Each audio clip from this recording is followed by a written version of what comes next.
तो समुद्र मंथन की क्रिया शुरू हो गई थी। और जैसे ही मंदार पर्वत को देवताओं ने और असुरों ने समुद्र में डालने का प्रयास किया, वैसे ही वो डूब गया।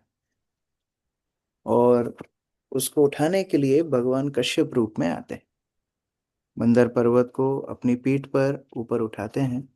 और उस पर्वत के घिसने से भगवान को बहुत आनंद मिलता है। प्रभुपाद इंग्लिश में लिखे प्लीजिंग सेंसेशन। श्लोक संख्या 11 से आगे। तथा सुराना विशदासुरेण रूपेण तेषां बलवीर्यमीर्यान् उद्दीपयन् देवगणांश्च विष्णु देवेन नागेन्द्रमबोधरूपः। प्रथम प्रभु पढ़िए।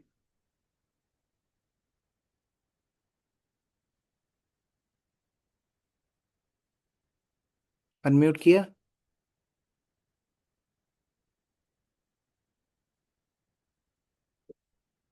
यस, सॉरी प्रभु। तत्पश्चात भगवान विष्णु उन सबको प्रोत्साहित करने एवं विभिन्न प्रकार से शक्ति देने के लिए असुरों में रजोगुण के रूप में, देवताओं में सतोगुण के रूप में तथा वासुकी में तमोगुण के रूप में प्रविष्ट हो गए। हरे कृष्ण।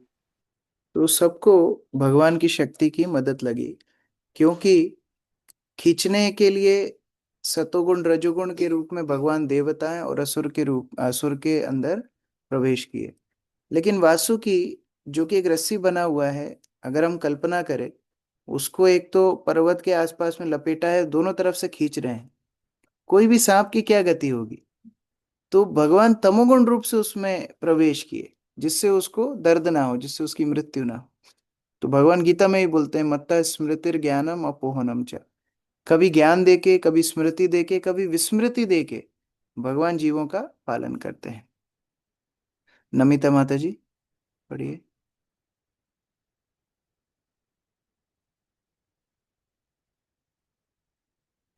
इस भौतिक जगत में हर कोई इस भौतिक जगत में हर कोई प्रकृति के विभिन्न गुणों के अधीन है। मंदर पर्वत द्वारा मंथन किए जाने में 3 अलग अलग दल थे। देवता जो सतुगुणी थे, असुर जो रजोगुणी थे तथा नाग वासुकी जो तमोगुणी था। चूंकि सभी लोग थके जा रहे थे, वासुकी तो इतना कि वह मानो मरने ही वाला था।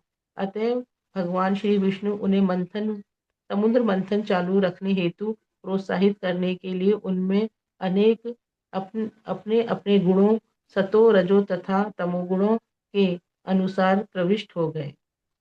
यहाँ भी उनको भगवान की मदद की आवश्यकता लगी, नहीं तो ये समुद्र मंथन करना अपनी शक्ति के बल पर वो भी असंभव था। अभी ऊपर से भी मंदार पर्वत हिल रहा है, तो उसको संभालने के लिए भगवान अलग रूप में आते हैं।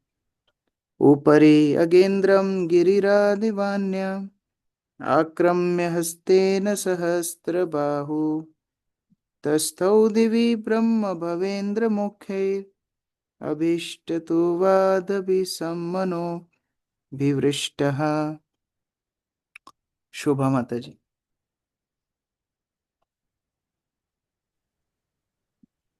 हरे कृष्णा अनुवाद। तब मंदर पर्वत की चोटी पर श्री भगवान ने अपने आप को हजारों भुजाओं सहित प्रकट किया, जो अन्य विशाल पर्वत की तरह लग रहे थे, और एक हाथ से मंदर पर्वत को पकड़े रखा। तब ब्रह्मा जी, शिव जी, इंद्र तथा अन्य देवताओं ने उच्च लोकों में श्री भगवान की स्तुति की और उन पर फूलों की वर्षा की। तात्पर्य मोनिश मोहिश प्रभु।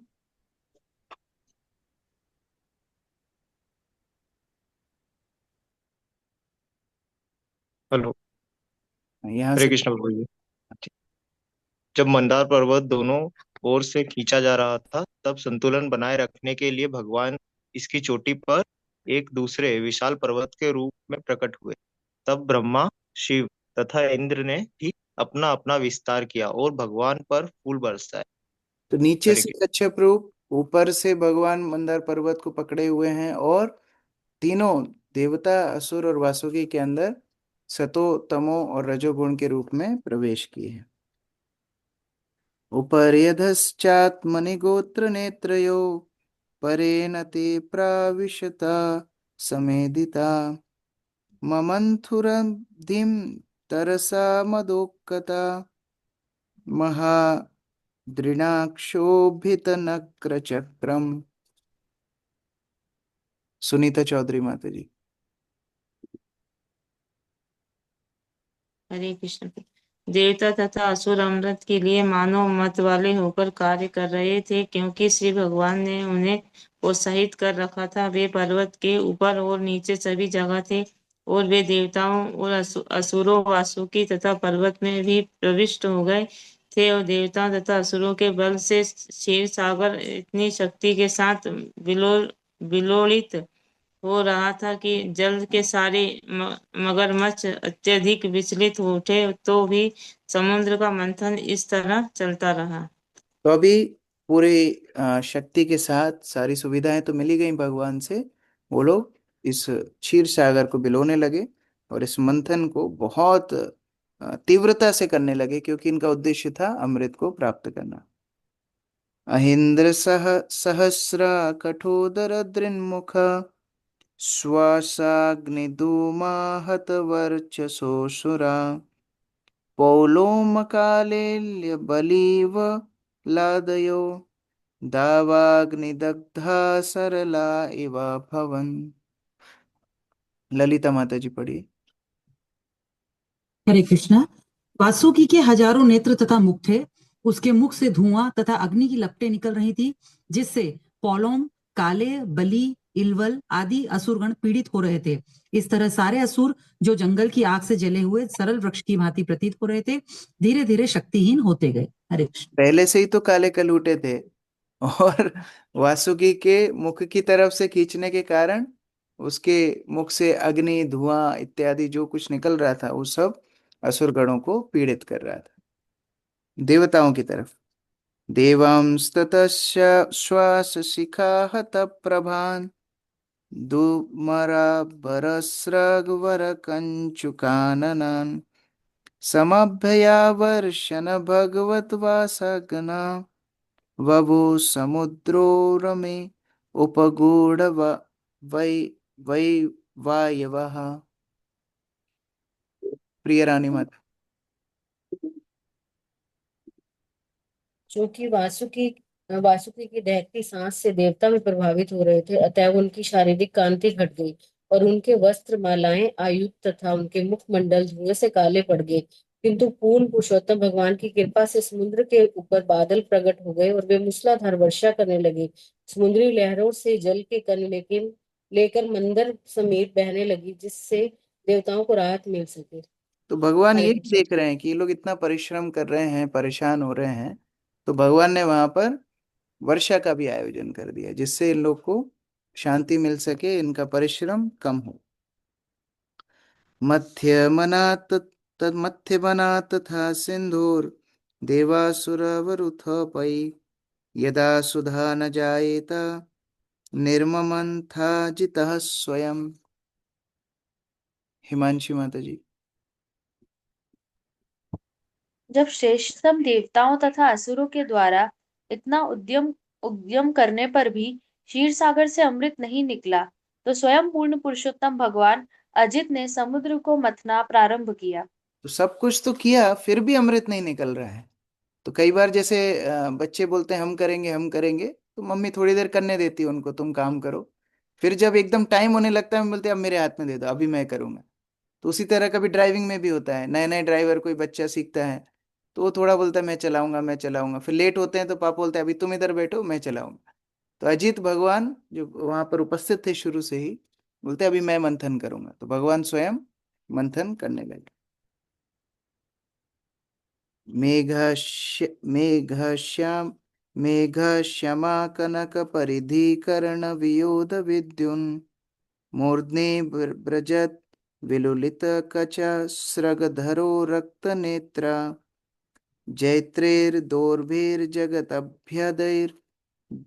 दंद शुकम गृहीत्वा मंथन मथना प्रतिगिरिर एव शोभताथो गृताद्रि। सरिता माता जी। हरे कृष्ण प्रभु। भगवान श्याम बादल की ओर से प्रकट हो रहे थे। वो पीले वस्त्र पहने थे, उनके कान के कुंडल बिजली की तरह चमक रहे थे और उनके बाल कंधों पर बिखरे हुए थे। वे फूलों की माला पहने थे और उनकी आंखें गुलाबी थी। विश्व भर में अभय देने वाले अपने बलिष्ठ यशस्वी भुजाओं से उन्होंने बांसुरी को पकड़ लिया और वे मंदर पर्वत को मथौनी बनाकर समुद्र का मंथन करने लगे। जब ये इस प्रकार व्यस्त थे तो वे इंद्र नील नामक सुंदर पर्वत की भांति प्रतीत हो रहे थे। हरे कृष्ण प्रभु। कि बहुत लोग वहां पर उपस्थित हैं, बहुत सुंदर सुंदर देवता भी वहां पर हैं, बहुत सारी घटनाएं वहां पर घटित हो रही हैं, लेकिन सुखदेव गोस्वामी का ध्यान एकदम भगवान की सुंदरता के ऊपर जाता है। तो जहाँ किसी व्यक्ति का आकर्षण होता है, वहां पर वो हर वस्तु को, उनसे जुड़ी हुई हर वस्तु को स्मरण रखते हैं, उसके ऊपर ध्यान केंद्रित करते हैं। जैसे हम लोग कई बार विग्रहों का दर्शन करते हैं, तो भगवान ने क्या पहना है, किस तरह श्रृंगार किया है, वो स्मरण नहीं रहता। लेकिन शुद्ध भक्त जब दर्शन करते हैं तो उनको हर एक डिटेल का स्मरण रहता है।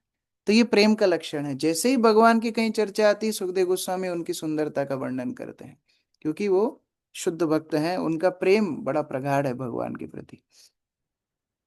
निर्मथ्यमानात् उदधेर बोध विषम महोल्बणं हालहलावग्रतः सम्भ्रान्तमीनोन्मकरारहि कच्छपात् तिमे द्वीपाग्राह तिमिंगलाकुलात्। अर्चित प्रभु पढ़िए। हरे कृष्णा।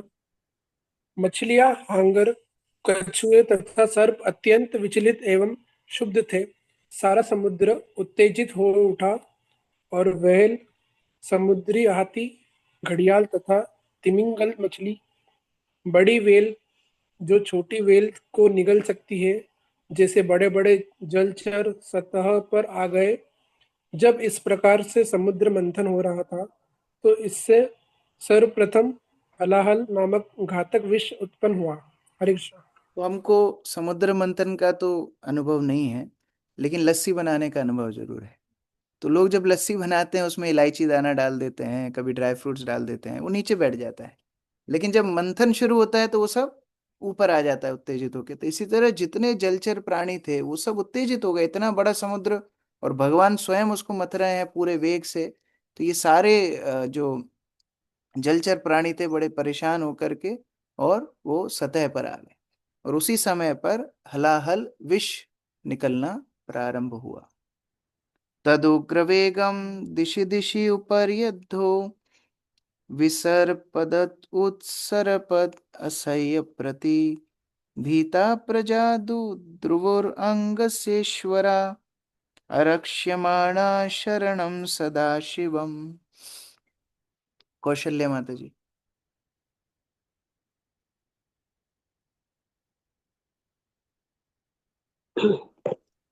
हरे कृष्णा। हे राजन, जब वह अनियंत्रित उग्र विष ऊपर नीचे तथा सभी दिशाओं में वेग के साथ फैलने लगा तो सारे देवता श्री भगवान समेत शिव जी के पास आए। अपने आप को असुरक्षित तथा अत्यंत भयभीत पाकर के वे सब उनकी शरण मांगने लगे। हरे कृष्ण। तो भगवान भगवत गीता में बोलते हैं कि जो इंद्रिय तृप्ति का मार्ग है वो शुरू में अमृत जैसा लगता है, लेकिन बाद में विष समान हो जाता है। इसी के विपरीत आध्यात्मिक मार्ग शुरू में विष जैसा लगता है, लेकिन बाद में अमृत जैसा हो जाता है। तो यद्यपि प्रयोजन था अमृत मिले, लेकिन पहले विष निकला, और जैसे ही विष निकला सब घबरा गए। किसके पास गए? सदाशिवम। जो भगवान शिव सदैव भगवान का चिंतन करने में निमग्न रहते हैं, ऐसे भगवान शिव के आश्रय में जाते हैं। तो इससे हम लोग ये प्रेरणा ले सकते हैं कि भक्ति जीवन में शुरुआत में बहुत कठिनाई आती है, कभी मन से, कभी स्वयं के शरीर से, कभी दूसरे लोगों के व्यवहार से। तो वो हलाहल को अगर हमें अपने जीवन में पचाना है तो वैष्णवों का आश्रय लेना चाहिए। तो जैसे हम वैष्णवों का आश्रय लेते हैं तो उस वस्तु से हम बच जाते हैं, उस प्रभाव से हम बच जाते हैं, और जो कृष्ण भावनामृत का अमृत है उसकी ओर हम अग्रसर होते हैं। सुजाता माता जी। तात्पर्य। कोई यह प्रश्न कर सकता है कि जब साक्षात पूर्ण पुरुषोत्तम भगवान वहां उपस्थित थे तो वे सारे देवताओं तथा प्रजा को साथ लेकर सदाशिव की शरण में क्यों गए? उन्होंने स्वयं हस्तक्षेप क्यों नहीं किया? इस प्रसंग में श्री माधवाचार्य सावधान करते हैं। रुद्रस्य यशसो अर्थाय स्वयं विष्णुर विषम विभु न संजहे समर्थोपि वायुम चोचे प्रशांतये। भगवान श्री विष्णु स्थिति को संभालने में सक्षम थे, किंतु शिवजी को श्रेय प्रदान करने के लिए ही उन्होंने कोई कार्यवाही नहीं की। शिवजी ने बाद में सारा विष पी लिया और उसे अपने गले में रख लिया। हरे कृष्ण। तो कल बसंत प्रभु कल या परसों प्रश्न पूछ रहे थे कि कई लोग बोलते हैं कि देखो शिव जी ने तो बचाया ना अल्टीमेटली। तो यहाँ मध्वाचार्य का टीका है। मध्वाचार्य स्वयं बता रहे हैं भगवान को अपने भक्तों को श्रेय देना बड़ा रुचिकर है। तो महाभारत के युद्ध में भगवान युद्ध नहीं कर रहे हैं, अर्जुन को श्रेय दे रहे हैं। रामायण में हनुमान जी को श्रेय मिल रहा है पूरी लंका जलाने के लिए, सीता की खोज करने के लिए इत्यादि। उसी प्रकार से यहाँ पर इस लीला में भगवान शिव जी को श्रेय दे रहे हैं। तो ये भगवान को बड़ा रुचिकर है कि जब वो अपने भक्तों को श्रेय प्रदान करते हैं। विलोक्यतम देव वरम त्रिलोक्या भवाय देव्याभिमतम मुनीनाम आसीन आद्र अपवर्ग हेतु तपोजुषाणम स्तुतिभि प्रणेमुः। सुनीति माता जी।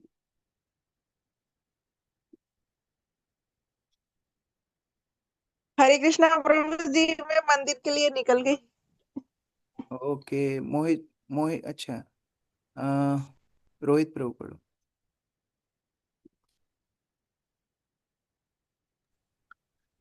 देवताओं ने शिव जी को अपनी पत्नी भवानी सहित कैलाश पर्वत की चोटी पर तीनों लोगों के मंगलमय अभ्युदय हेतु तपस्या करते हुए देखा। मुक्ति की कामना करने वाले मुनिगण उनकी पूजा कर रहे थे। देवताओं ने उन्हें प्रणाम किया और आदर पूर्वक प्रार्थना की। तो जैसे ही देवताओं ने देखा कि अभी स्थिति हमारे बस में नहीं है, तो उन्होंने जा करके भगवान शिव को प्रार्थनाएं करना शुरू की। सारे प्रजापति, सारे दिक्पाल भगवान शिव को प्रार्थना कर रहे हैं कि वो स्थिति से उनको बाहर निकालें। श्री प्रजापत्यः ऊचुः देवदेव महादेव भूतात्मं भूतभावना त्राहि न शरणापन्ना त्रैलोक्य दहनाद विषाद। वीर प्रसाद प्रभु।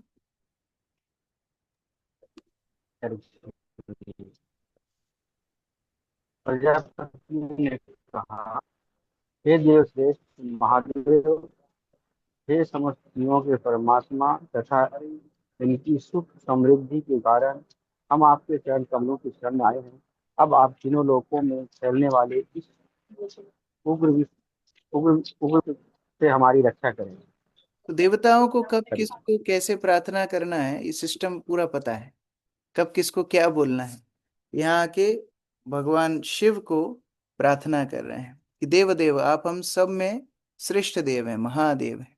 और भूत भावना, भौतिक संसार में वास्तव में सारे जीवों के पालक भगवान शिव को माना गया है। यद्यपि भगवान स्वयं ही शिव रूप लेते हैं, लेकिन भौतिक जगत से आदान प्रदान करने की जिम्मेदारी भगवान शिव की रहती है। राधा कीर्ति माता जी पढ़िए, अनम्यूट कीजिए। हरे कृष्णा। तात्पर्य, चूंकि शिव पर संहार करने का उत्तरदायित्व है, तो फिर सुरक्षा के लिए उनके पास क्यों जाया जाए, जो भगवान विष्णु का कार्य है। ब्रह्मा जी सृजन करते हैं, शिव जी संहार करते हैं, किंतु ब्रह्मा तथा शिव दोनों ही भगवान विष्णु के अवतार है और शक्तावेश अवतार कहलाते हैं। उन्हें सर्वव्यापी विष्णु के ही समान विशेष शक्ति प्राप्त रहती है। अतएव जब भी रक्षा के लिए शिवजी से स्तुतियां की जाती है, तो वे वास्तव में भगवान विष्णु के लिए होती है, क्योंकि शिवजी तो विनाश के निमित्त है। शिवजी ईश्वरों में से एक है, जो शक्त्यावेश अवतार कहलाते हैं। अतएव उन्हें विष्णु के समान गुणों वाला कहकर संबोधित किया जा सकता है। हरे कृष्ण। इस प्रकार जैसे कोई पीएमओ में कोई एप्लीकेशन दे, तो जरूरी नहीं प्रधानमंत्री स्वयं आकर के कोई कार्य करेंगे, वो अपने कोई विश्वसनीय मंत्री को कार्य दे सकते हैं। तो प्रार्थनाएं वास्तव में भगवान के लिए ही होती हैं, लेकिन अलग अलग प्रयोजन से भगवान अलग अलग भक्तों को अलग अलग अपने रूपों को वो कार्य सौंप सकते हैं।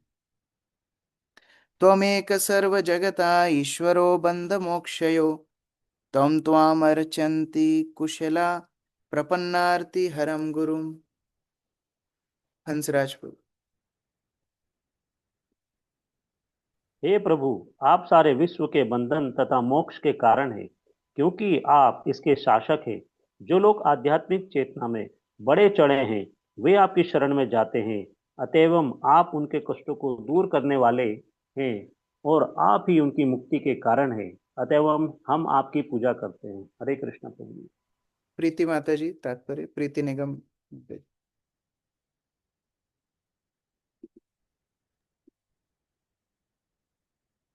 वास्तव में ही सारे सौभाग्य के पालन पोषहारे हैं। यदि मनुष्य विष्णु की शरण ग्रहण करता है तो देवताओं ने शिव जी की शरण क्यों ग्रहण की? उन्होंने ऐसा इसलिए किया क्योंकि वे भौतिक संसार की सृष्टि शिव जी के माध्यम से करते हैं और शिव जी विष्णु की ओर से करते हैं। जब भगवान भगवत गीता में यह कहते हैं कि वे सारे जीवों के पिता हैं, तो यह शिव जी के माध्यम से विष्णु द्वारा कार्यों का घोतक है। भगवान विष्णु सदैव भौतिक कार्यकलापों से विरत रहते हैं और जब उन्हें भौतिक कार्यकलाप संपन्न करने होते हैं तो वे शिव जी के माध्यम से करते हैं। अतएव शिव जी को पूजा विष्णु के स्तर पर ही जाती है।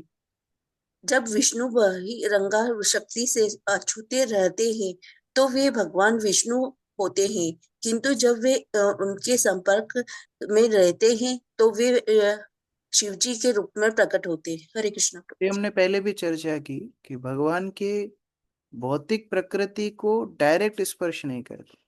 भगवान शिव के रूप में भौतिक सृष्टि को स्पर्श करते हैं, इसलिए उनका नाम है भवा।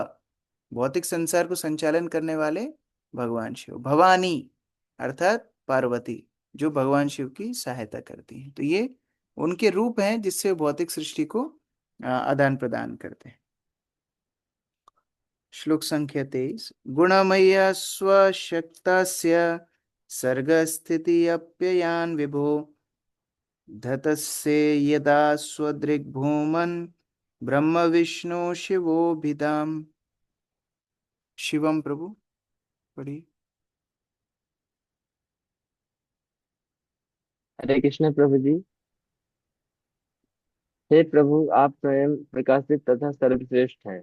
आप अपनी निजी शक्ति से इस भौतिक जगत का सृजन करते हैं और जब आप सृष्टि पालन तथा संहार का कार्य करते हैं तो ब्रह्मा विष्णु तथा महेश्वर के नाम धारण कर लेते। सुशील प्रभु। हरे कृष्ण प्रभु जी। यह स्तुति वास्तव में पुरुष रूप भगवान विष्णु को अर्पित की गई है, जो अपने गुण अवतारों में ब्रह्मा विष्णु तथा महेश्वर का नाम ग्रहण कर लेते हैं। हरे कृष्ण।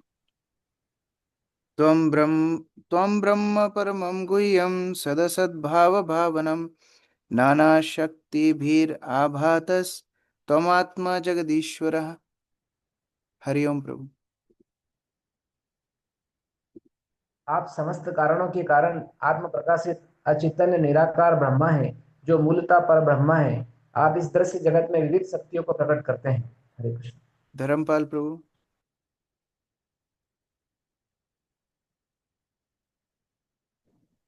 प्रभु जी थोड़ी आंखों में प्रॉब्लम है प्रभु जी। अच्छा। रघुवीर प्रभु। हरे कृष्ण। तात्पर्य।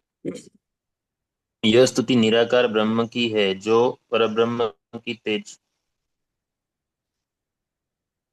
की तेजवान किरणों से युक्त होता है। परब्रह्म पूर्ण पुरुषोत्तम भगवान है। परम ब्रह्म परम धाम पवित्रम परम भवान। जब शिव जी की पूजा परब्रह्म के रूप में की जाती है तो वह भगवान श्री विष्णु के लिए होती है।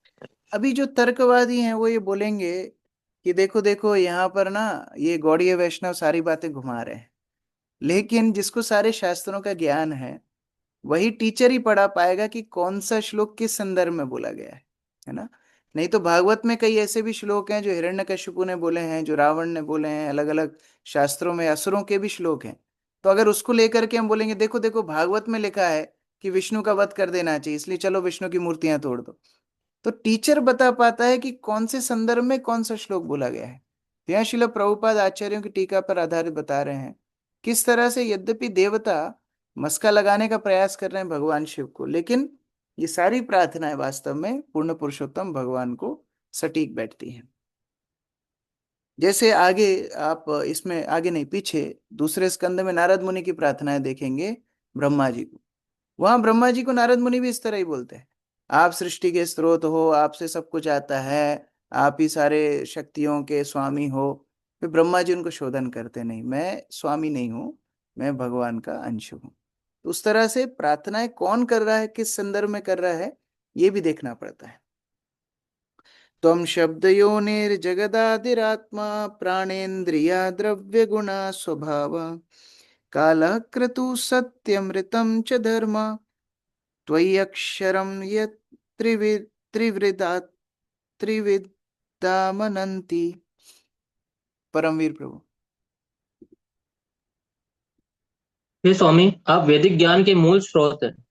आप भौतिक सृष्टि, प्राण, इंद्रियों, 5 तत्वों, 3 गुणों तथा महत तत्व के मूल कारण हैं। आप सनातन काल, संकल्प तथा सत्य के ऋत कही जाने वाली 2 धार्मिक प्रणालियां हैं। आप 3 अक्षरों अ, उ तथा म वाले ओम शब्द के आश्रय हैं। अग्निर्मुखं ते खिल देवतात्मा क्षितिं विदुर्लोक भवाङ्घ्रिपङ्कजम् कालं गतिं ते खिल देवतात्मनो दिशश्च कर्णौ रसनं जलेशम्। प्रमोदानंद प्रभु जी। हरे कृष्ण प्रभु जी। हे समस्त लोगों के पिता, विद्वान लोग जानते हैं कि अग्नि आपका मुख है, पृथ्वी आपके चरण कमल है, आप निखिल देव रूप हैं, नित्य काल आपकी गति है, सारी दिशाएं आपके कान हैं, और जल का स्वामी वरुण आपकी जीभ है। हरे कृष्ण प्रभु। जय प्रभु।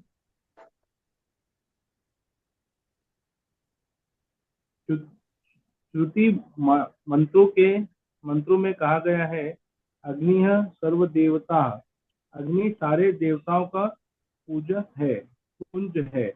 अग्नि पूर्ण पुरुषोत्तम भगवान का मुख है। अग्नि के द्वारा ही श्री भगवान सारी यज्ञ आहुतियां स्वीकार करते हैं। तो जैसे यज्ञ में आहुतियां अलग अलग देवताओं के उद्देश्य से, भगवान के उद्देश्य से दी जाती है, अग्नि उनको उनके स्थान तक पहुंचाती।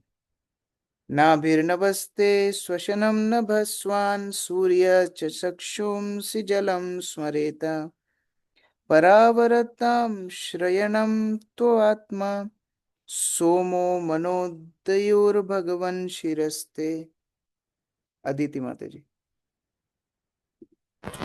हे प्रभु, आकाश आपकी नाभि है, वायु आपकी श्वसन क्रिया है, सूर्य आपकी आंखें हैं तथा जल आपका वीर्य है। आप समस्त प्रकार के उच्च तथा निम्न जीवों के आश्रय हैं। चंद्रदेव आपका मन है, उच्चतर लोक मंडल आपका सिर है। हरे कृष्ण। तो जब ये देवता भगवान शिव को इस तरह प्रार्थना कर रहे होंगे, भगवान शिव भगवान के ऊपर, पूर्ण पुरुषोत्तम भगवान के ऊपर अपना ध्यान केंद्रित कर रहे होंगे। जैसे श्रील प्रभुपाद एक बार गुरु पूजा में थे, तो भक्त लोग गुरु पूजा प्रभुपाद को आरती कर रहे हैं, तो गुरु पूजा आरती प्रभुपाद को कर रहे, प्रभुपाद भी गुरु पूजा गा रहे हैं। तो बाद में भक्तों ने पूछा कि प्रभुपाद हम तो आपके लिए गुरु पूजा गा रहे हैं, आप किसके लिए गा रहे हैं? बोले जब आप मुझे गुणगान कर रहे थे, मैं श्रील भक्ति सिद्धांत सरस्वती ठाकुर को स्मरण कर रहा था। कुक्षी समुद्रा गिरयोस्ति संगा रोमाणि सर्वाक्षुद विरुधस्ते छंदांसि साक्षात् तव सप्त धात्व त्रयी मयात्मन हृदयम स्वधर्म। रेखा माता जी। हे प्रभु, आप साक्षात तीनों वेद हैं, सातों समुद्र आपके उदर हैं और पर्वत आपकी हड्डियां हैं। सारी औषधियां, लताएं तथा वनस्पतियां आपके शरीर के रोए हैं। गायत्री जैसे वैदिक मंत्र आपके शरीर के 7 कोश हैं और वैदिक धर्म पद्धति आपका हृदय है। हरे कृष्ण। मुखानि पञ्चोपनिषदस्तवेषा यस्त्रिंशदष्टोत्तरमन्त्रवर्ग यत्तशिवाख्यं परमात्मतत्त्वं देवः स्वयं ज्योतिरवस्थितिस्ते। मीनू माता जी। हे प्रभु, 5 महत्वपूर्ण वैदिक मंत्र आपके 5 मुखों के द्योतक हैं, जिनमें 38 महत्वपूर्ण वैदिक मंत्र उत्पन्न हुए हैं। आप शिव नाम से विख्यात स्वयं प्रकाशित हैं। आप परमात्मा नाम से प्रत्यक्ष परम सत्य के रूप में स्थित हैं। तात्पर्य प्रफुल्ल प्रभु। इस संबंध में जिन 5 मंत्रों का उल्लेख हुआ है वे हैं पुरुष, अघोर, तद्दोजात, वामदेव तथा ईशान। ये 5 मंत्र उन 38 विशेष मंत्रों की कोटि में आते हैं जो शिव जी द्वारा उच्चारित होते हैं, इसीलिए वे शिव जी या महादेव कहलाते हैं। उनके शिव अर्थात कल्याणकारी कहलाने का एक अन्य कारण यह है कि वे परमात्मा कहलाने वाले ठीक भगवान श्री विष्णु की तरह आत्म प्रकाशित हैं। क्योंकि शिव जी भगवान श्री विष्णु के प्रत्यक्ष अवतार हैं, अतएव श्री विष्णु के प्रत्यक्ष प्रतिनिधि के रूप में स्थित हैं। इस तथ्य की पुष्टि एक वैदिक मंत्र पतिम विश्वस्यात्मेश्वरम शाश्वतम शिवम अच्युतम से होती है। परमात्मा अनेक नामों से जाने जाते हैं, जिनमें से महेश्वर, शिव तथा अच्युत विशेषता उल्लेखनीय है। छायात्वधर्मो मृषुयैव सर्गो नेत्रत्रयं सत्वरजस्तमांसि सांख्यात्मना शास्त्रकृतस्त्ववेक्षा छंदोमयो देव ऋषि पुराणः। विपिन प्रभु। हे भगवान, आपकी छाया अधर में दिखती है जिसमें हे भगवान आपकी छाया अधर में दिखती है जिससे नाना प्रकार के हे भगवान, आपकी छाया अधर्म में दिखती है जिससे नाना प्रकार की अधार्मिक सृष्टियां उत्पन्न होती है। प्रकृति के तीनों गुण सत्व, रज तथा तमो आपके 3 नेत्र हैं। छंदों से युक्त सारे वैदिक ग्रंथ आपसे उद्भूत हैं, क्योंकि उनके संग्रहकर्ताओं ने आपकी कृपा दृष्टि प्राप्त करके ही उन शास्त्रों को लिखा। नाते गिरित्राखिललोकपाल विरिञ्च वैकुंठ सुरेन्द्र गम्यम ज्योति परम यत्र रजस्तमश्च सत्वं न यत् ब्रह्म निरस्तभेदम्। कृष्ण मुरारी प्रभु पढ़िए। अनम्यूट कर लीजिए। ठीक है, राजेश्वर प्रभु।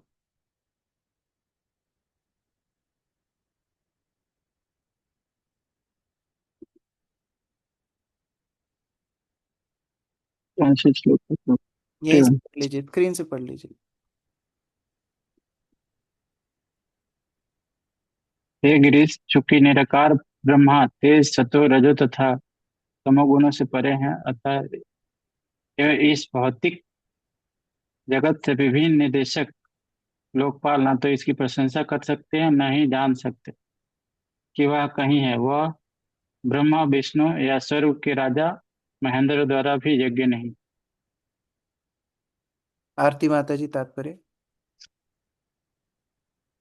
ब्रह्म ज्योति वास्तव में श्री भगवान का तेज है, जैसा कि ब्रह्म संहिता में कहा गया है, यस्य प्रभा प्रभवत जगदंड कोटि कोटिश्वशेष वसुधादि विभूति भिन्नम तद ब्रह्म निष्कलम अनंतम अशेष भूतम गोविंदमादि पुरुषम तम हम भजामि। मैं उन आदि भगवान गोविंद की पूजा करता हूँ जो महान शक्ति से युक्त हैं। उनके दिव्य रूप का दैदीप्यमान तेज निराकार ब्रह्म है, जो परम पूर्ण तथा असीम है और असंख्य लोगों की विविधताओं को उनके विभिन्न तेज सहित करोड़ों ब्रह्मांडों के रूप में प्रदर्शित करता है। यद्यपि ब्रह्म का निराकार पहलू पूर्ण पुरुषोत्तम भगवान की किरणों का विस्तार अंश होता है, किंतु उन्हें उन निर्विशेषवादियों की देखभाल करने की कोई आवश्यकता नहीं रहती जो ब्रह्म ज्योति में प्रवेश करते हैं। श्रीमद् भगवद गीता में भगवान श्री कृष्ण कहते हैं, मया तत्मिदं सर्वम जगत व्यक्त मूर्तिना। मैं अपने निराकार पहलू से इस सारे ब्रह्मांड में व्याप्त रहता हूँ। इस प्रकार अव्यक्त मूर्ति अर्थात निराकार पहलू निश्चय ही भगवान श्री कृष्ण की शक्ति का विस्तार है। इसी ब्रह्म तेज में लीन होने के इच्छुक मायावादी लोग शिव जी की पूजा करते हैं। श्लोक 29 में उल्लिखित मंत्र मुखानी पंचोपनिषदस्तवेश कहलाते हैं। मायावादी लोग शिव जी की पूजा करते समय इन सभी मंत्रों को गंभीरता पूर्वक ग्रहण करते हैं। ये मंत्र इस प्रकार हैं। प्रभु जी पढ़े सारा मंत्र? हाँ, पढ़ने के लिए दिया है प्रभुपाद ने। बस तत्पुरुषाय विद्महे शांतये महादेवाय धीमहि वेद्याय। तीसरा तन्नो रुद्र प्रतिष्ठाय। फोर्थ प्रचोदयात् धृत्यः। ये क्यों किया है प्रभुपाद ने? प्रभुपाद बोल रहे हैं मायावादी लोग इनकी भगवान शिव की पूजा इन मंत्रों से करते हैं, तो जब इधर इधर कोई मंत्र सुनोगे तो सावधान हो जाना, मायावादी है, इसलिए बोल रहे हैं प्रभुपाद। फिफ्थ अघोरेभ्यस्तमा। सिक्स्थ अत अघोरेभ्यो मोहा। 7 अघोरेभ्यो रक्षा। 8 अघोरतरेभ्यो निद्राः। 9 सर्वेभ्यः सर्वव्याधयः। 10 सर्वेभ्यो मृत्येव। 11 नमस्ते स्तु शुदा। 12 रुद्र रूपेभ्यस्तृष्णा। 13 वामदेवाय रजा। 14 ज्येष्ठाय स्वाहा। 15 श्रेष्ठाय रत्यय। 16 रुद्राय कल्याणाय। 17 कालाय नाकामा। 18 कल विकरणाय संधिन्यः। 19 बल विकरणाय क्रिया। 20 बलाय वृद्धय। 21 बलक्षाया। 22 प्रमथनाय धात्रय। 23 सर्वभूतदमनाय ब्राह्मणाय। 24 मनः शोषणीये। 25 उन्मनाय ज्वरा। 26 सद्योजातं प्रपद्यामि सिद्धये। 27 सद्योजाताय वे नमः हृदये। 28 भवे दित्ये। 29 अभवे लक्ष्म्यै। 30 नाति भवे मेधा। 31 भजस्व माम कान्त्यै। 32 भव स्वधा। 33 उद्भवाय प्रभा। 34 ईशानः सर्वविद्यानां शशिन्यः। 35 ईश्वरः सर्वभूतानां अभयदा। 26 ब्रह्माधिपतिर्ब्रह्माणिधो पतिर्ब्रह्मान् ब्रह्माष्टदा। 37 शिवो मे अस्तु मिरिच्य। 38 सदा शिव ज्वालिन्यः। निराकार ब्रह्म भौतिक सृष्टि के अन्य लोकपालों तक को अज्ञात है, जिनमें ब्रह्मा, इंद्र, यहाँ तक कि भगवान श्री विष्णु भी सम्मिलित है। किंतु इसका अर्थ यह नहीं है कि श्री विष्णु सर्वज्ञ नहीं है। भगवान श्री विष्णु सर्वज्ञ है, किंतु उन्हें यह जानने की आवश्यकता नहीं रहती कि उनके सर्वव्यापी विस्तार में क्या हो रहा है। अतः श्रीमद् भगवद गीता में श्री भगवान कहते हैं कि यद्यपि प्रत्येक वस्तु उनका विस्तार है, मया तत्मिदं सर्वम, किंतु उन्हें प्रत्येक वस्तु की निगरानी करनी होती है। न चाहम तेस वस्थितः, क्योंकि ब्रह्मा, शिव तथा इंद्र जैसे अन्य लोकपाल विद्यमान है। जैसे कोई बहुत बड़े व्यक्ति की बहुत सारी संपत्ति हो सकती है, वो सब कुछ जान सकता है, लेकिन जानने की आवश्यकता नहीं है। उसी प्रकार से यहाँ पर बताया ब्रह्म ज्योति के विषय में भगवान इतने ज्ञान रखने में रुचिकर नहीं होते। आगे 2-3 श्लोक हैं, लेकिन अभी समय हो गया है जिसमें देवतागण अपनी प्रार्थनाएं बता रहे हैं। कई जगह अतिशयोक्ति भी कर रहे हैं, जिसको भगवान शिव अभी स्पष्ट कर देंगे। जब भी भगवान को प्रार्थनाएं की जाती हैं, भगवान ये नहीं बोलते नहीं नहीं नहीं नहीं ये तो मेरे लिए नहीं है, ऐसा भगवान कभी नहीं बोलते। जैसे हम ब्रह्मा जी का उदाहरण दे रहा था, नारद जी ने अतिशयोक्ति प्रार्थनाएं की, ब्रह्मा जी ने बोला नहीं मेरे लिए नहीं, ये भगवान के लिए प्रार्थना है। उसी तरह ये प्रार्थनाओं के बाद भगवान शिव का जो रिस्पॉन्स है वो बहुत महत्वपूर्ण है। नहीं तो इसको पढ़ के कोई बोलेगा अरे भागवतम में तो ऐसा लिखा है, भगवान विष्णु भी नहीं जानते, शिव जी बड़े हैं, फिर आप बोलते हो कि ये भागवतम भगवान के लिए है। तो शिव जी के रिस्पॉन्स से स्पष्ट होगा कि ये प्रार्थनाओं का उन्होंने कैसे स्वीकार किया। हरे कृष्ण। ग्रंथराज श्रीमद् भागवतम की जय, श्रील प्रभुपाद की जय, भक्तवृंद की जय।